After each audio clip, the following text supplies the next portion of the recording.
Uy pre, may tanong ako. Ano nga pala yung mga katawagan sa mga Pilipino nung unang mga panahon? Katulad ng lalaki? Ayun ba? Ang tawag doon ay lakandula. Ah, sa mga babae naman pre. Lakambini. Ah, okay. Sa akin pre. Ano kaya ang matatawag mo sa akin? Lakangjuwa. Walang persona lang kung gusto mo pag-usapan natin to. Tapusin na natin itong usapan na to. Pre, sa kantang Leron-Leron Sinta, ano yung pinakamasakit? Nabali ang sanga.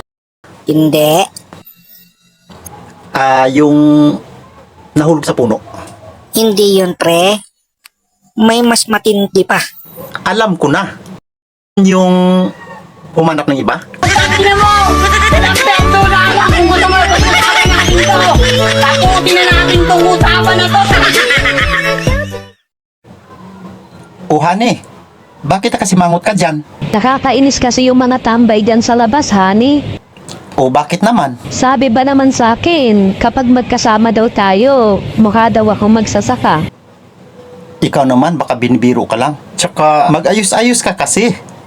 Bakit nga ba sinasabi nilang mukha kang magsasaka? Mukha daw akong magsasaka kasi mukha ka daw kalabaw.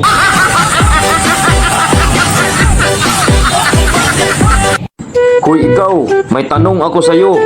Ano yon? Sino ang pinakamabilis na tumakbo sa Pilipinas na nanalo ng gold medal sa Olympic? Is not sir.